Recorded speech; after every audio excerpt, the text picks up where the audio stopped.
guys, nagdating na ang ating parcel. Yan. Ang bigat niya guys. Let's open it! Yan. Open na natin ang ating parcel. Well secured siya. And guys, napapalibutan siya ng tape. Yan. The information. Yan. Open na natin. Yan. Dito natin tatry. And guys, careful sa pagbubukas. Baka may magupit kayo sa loob ng hindi natin alam syempre. Yes, ayan. Konting natin. Dandahan ng bukas. Secured talaga siya, oh. May tape pa siya dito sa loob. And guys, I'm so excited na guys. 1, 2, 3, go! O diba, secured na secured. Mabalot din. And dito na yung so, right, open na. Yan. Cut the tape. Wheel. And di pa yan tapos. Kala ko tapos. Tape dito, tape. Yan. Careful sa pagbubukas. Ayan. Yan. Di pa siya tapos. Meron siyang picture doon. Talagang po natin. Make sure na hindi niya magugupit yung plastic sa mismong item. Para hindi siya matapos. Ayan. Dito ulit sa side. Kabilang side. Diba? Ito na ang ating dishwashing. How to make cleaning products. Easy to mix available products. May Kiwi product to. DIY kit. Ito DIY kit. Ayan yung mga kits. Ayan. So, ang bigat nga guys, promise. Ito yung instruction. Easy step on how to make our Kiwi dishwashing liquid. Ayan yung susundin natin process. And ito yung flavor niya. Calamansi flavor yung akin. And may dalawa, tatlo akong bottle dito na 1 liter. And tatry natin. Pwede ito ipang benta, pwede itong sa bahay lang, pwede ano. And naisip ko, bebenta ko to. Ayan guys, samahan niyo ako magawa nito.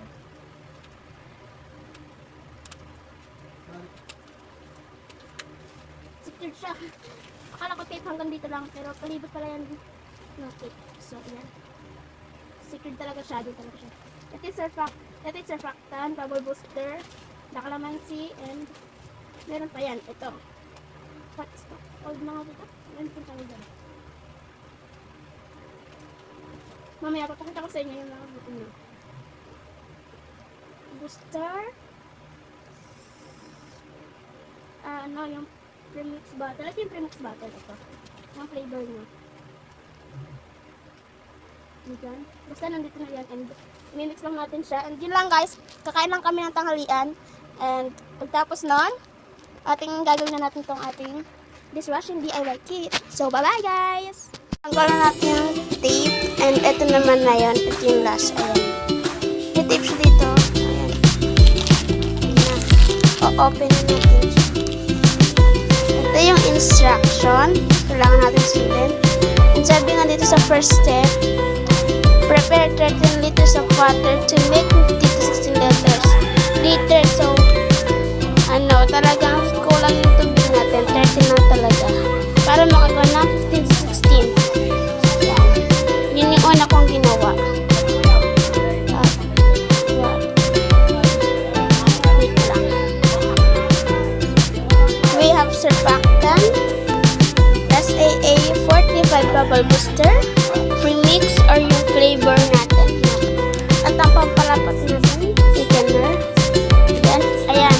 Second is pour in the SAA 45 bubble booster first, and then the surfactant after. Make sure to pour in the surfactant slowly in circular motion. Una natin lalagay ng 45 bubble booster. First natin lalagay ito, bubble booster. Bubble booster first. Kain na natin ito.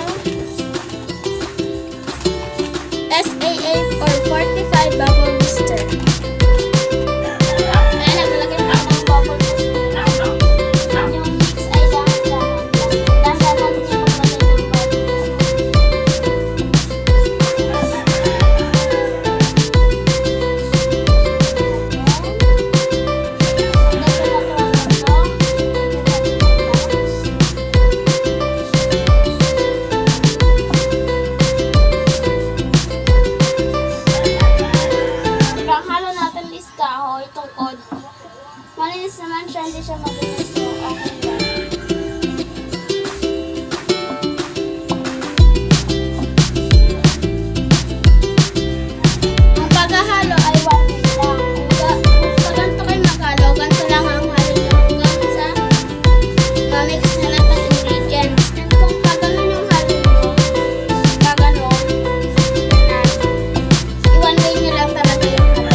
ito. Itong bote ay katumbas niyan ay 1.5. So, nag-compute ako kung ilang 1.5 ang need natin. So, nag-compute ako. 1.5, 1.5, 3, 6, 9, 12 liters. E di 8 na 1.5. So, meron ako dito isang bote. Ito. Para diba 12 na yung ganito yun. 8 na ganito na 1.5 is katumbas na 12 liters. So, ito naman mismo sa lagay ng dishwashing, meron siyang 1 liter. Net weight, 1 liter. So, 8 nito na 1.5 and isa nito. So, katumbas niyan ay 13 liters na. 8 1.5 at isang 1 liter. 13 liters na. So, ang ginawa ko talaga, minano-mano ko talaga to. Ibig sabihin, 8 pinuno ko to isang bote. Hanggang sa makawalo akong ganito. Tapos isa nito. Bago ko ilipat dito sa container natin. So, well mix talaga siya na 13 liters din yung tubig natin. And sabi naman sa instruction, prepare 13 liters of water to make 15 to 16 dishwashing output. Ibig sabihin, para makagawa ka ng 15 to 16 liters, need mo ng 13 liters. Opo, hindi po kung gaano kadami ang mixture, ganun ang tubig. Mali po. 13 liters lang yung tubig natin and 15 to 16 na magagawa natin na dishwashing. So, kaya ganito siya, kaya ganito. Lagpas na ng kalahati, pero siguro mga 1/4 na lang ata na iiwan nito. Hindi ko sure kasi nga hindi naman talaga ako meron sa compute ng ganyan. Ayan. And number 10 na tayo na kasi let the mixture rest for 10 minutes nga. So, maghintay tayo ng 10 minutes. So, 2 o 3 natin hahaluin ulit to and magtutulang. Ayan. And ito na yung pinakalas kasi ito na yung pinakalas pala. Pag lahat ay na-dissolve na or natunaw na lahat ng mixture, i-rest na natin siya ng 24 hours. So, kinabukasan na natin yan. And after 24 hours, mixture is already ready for transferring into the bottle. So, pagkalipas ng 24 hours, pwede na natin siya ilipat sa mga bote. Ayan. Kaya, samahan niya ako hanggang bukas. Instruction pala, sabi niya, itong premix, ito kasi yung premix, yung flavor natin. Haluin daw ng maigi. Shake well. So, ako, inalog ko talaga siya. Tignan niyo yung bula. Bulang-bula talaga siya. Minix ko siya ng 2 minutes ata. Or basta 1 or 2 minutes ko shake gano'n. And after nito ilalagay agad natin yung thickener. Wala ka sa katulong so ako na lang, albumizert na lang din para ako mismo may karanasan sa paggagawa ng dishwasher. So may 3 minutes may 2 minutes pa ako na may 2 minutes pa to para mag-rest. So tuturo ko na sa inyo lahat. After lahat ng yung premix ko, pag nabuhos ko na yun, susunod ko kaagad to. Yes, guguntingin ko na rin to. Habang nilalagay ko to, meron siyang butas dito. Bubutasan ko na to bago ko yun. Para, pag naubos yung bote, ito na ilalagay yung thickener. Ito na yung magpapalapo. Ayan, thickener. Siguro meron itong 500 grams. So, ang bigat niya talaga. Yan, chicken.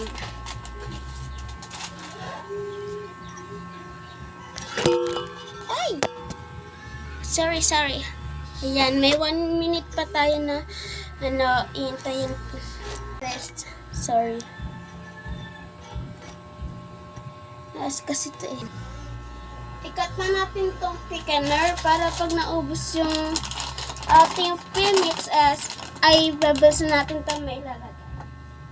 So, as usual, maliit na butas lang para hindi magsabog lahat.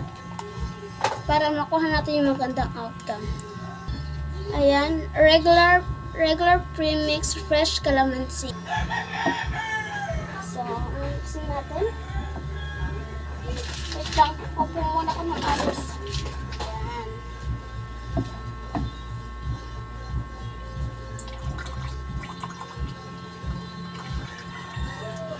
Ang bango niya, guys. Bango talaga niya. Calamansi. So, dahan-dahan ang halo nito. And dahan-dahan din ang hulog na ito mix natin.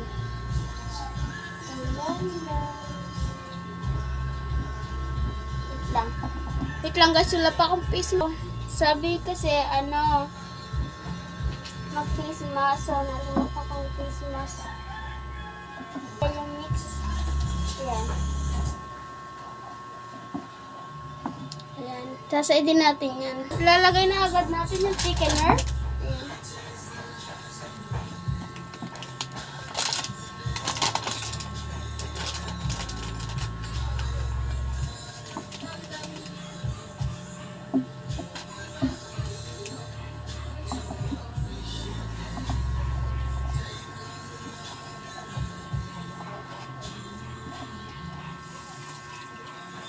Iko-control nyo talaga kung dahan-dahan lang ang lagay.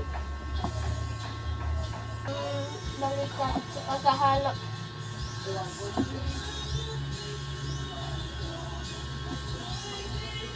Kaya sana mabenta agad natin ito at maubos. Para sa susunod ay meron na tayong pambili ulit ng ganito. At try natin ng ibang flavor.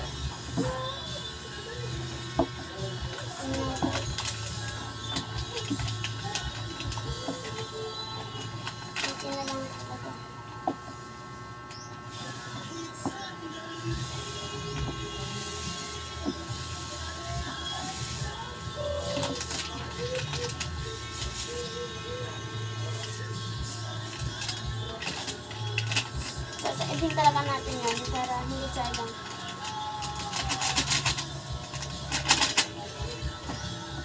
Mix natin. Dandahan.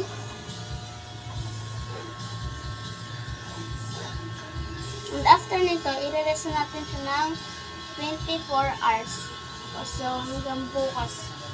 Bukas natin ito. And tatakpan natin to, syempre, para hindi siya madumihan.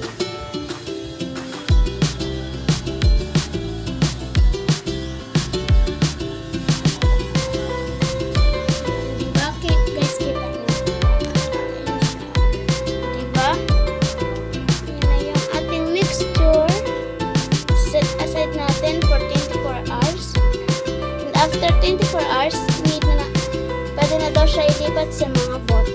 So, meron ako dito dalawang 1 liter. Mismo lagayan siya ng dishwasher. Tatanggalin ko lang yung